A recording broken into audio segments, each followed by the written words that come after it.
Everybody, well, feeling good, ready to go, and it's what it comes down to, a month training camp, and now we got to be ready to go. It's for real tomorrow night.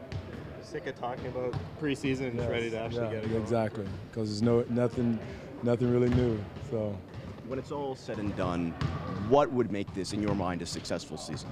Well, again, I think I said it yesterday. I don't know if you can say that the number of wins will determine whether it's a good season. I think, again, defending our division is a successful season. I don't think you can put a number on it, how many wins you're going to win or how many games you're going to lose. One is because I think the Eastern Conference has gotten better. I think other teams have they've rebalanced the conference, reconfigured the conference, more to speak. So there's going to be tougher games within the conference more so than it was last year. The team we play tomorrow night, they went as far as we did last year, Game 7 of the first round of the playoffs. Nobody's even talking about Atlanta, and they add an all-star player and a player who started for a 60 or 55 win team in OKC who's coming off the bench now. So they got better. So again, success for us is growing internally, guys getting better, the core players getting better, and defending our division. Is it good or bad to have so many home games right off the bat? It is. I think you get comfortable, and that's one thing we got to fight against is being comfortable, being complacent, or not complacent. Complacent is a bad word because I don't think our guys are complacent, but being comfortable, having that false sense of security that home is going to take care of yourself. I think that's something you earn by taking care of home. I think that's something we did last year. I thought we started off terrible playing at home, and then we got better. We started respecting and taking care of home. So it can be give you a false sense of security, Doug, whereas when you're on the road, you seem to have the bunker mentality, and we got to somehow establish that here at home. But like you said, these guys at the end of last year seemed to discover that, and you've got the same guys, so you would presume. Assume, that old word. We assume that that's the case, and we hope that's the case, and by maturity and growing, and that we want to have that. But again, there's nothing that's automatic. We still got to go out and earn and take care of home, and do it with physical play, focus, hard play, diving on the floor, taking charges, sprinting the floor in transition, and doing all the hard things that it takes to take care of home.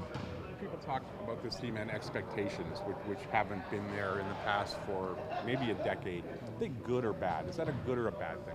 Big picture is good. That means that we are growing. For reality, we still are not. I don't think someone said just a 50-win team. Again, you can't put a number on who you are and that type of thing, especially where we are in our program. Right, wrong, and different, we're not in that elite status yet. We haven't gained that or earned that yet, and so we're still on our way of doing that. And so that's what makes that the unrealistic expectations.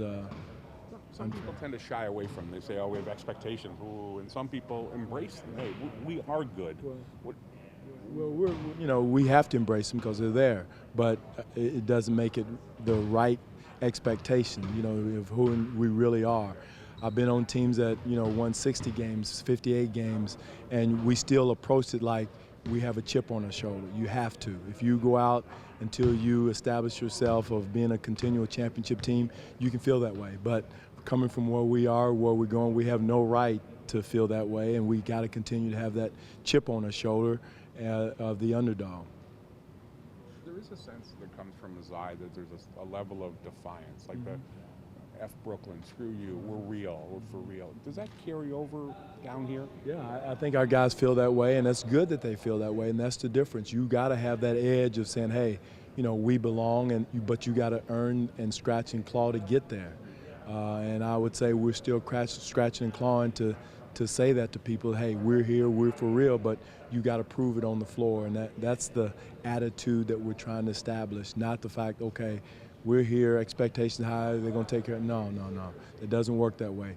Work comes before the expectation or reaching the expectation. You got to get the work done first.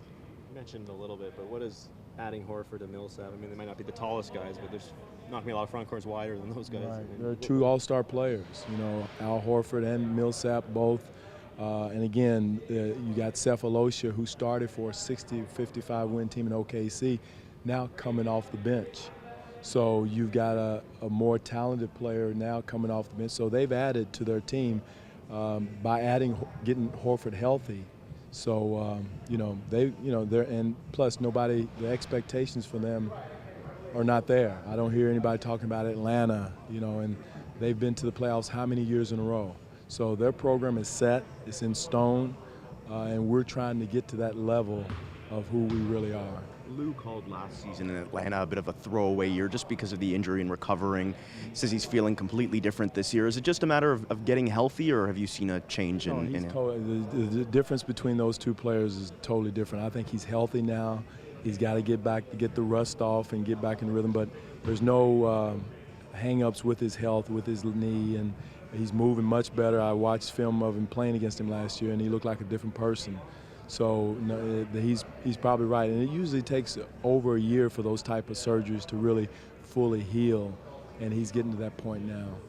Like having that test right off the bat, you've been on Amir and Jonas to rebound. It's Yeah, going to be a big it's job. a huge test. Not only rebounding tomorrow, Ryan, is guarding the three-point, because Jonas and Amir are so help-oriented that they want to suck you in, where Millsap can sit out there and stretch you and shoot the three. Antich can sit out there and shoot the three. Scott can pull out there and shoot the three. So we can't get so help-oriented.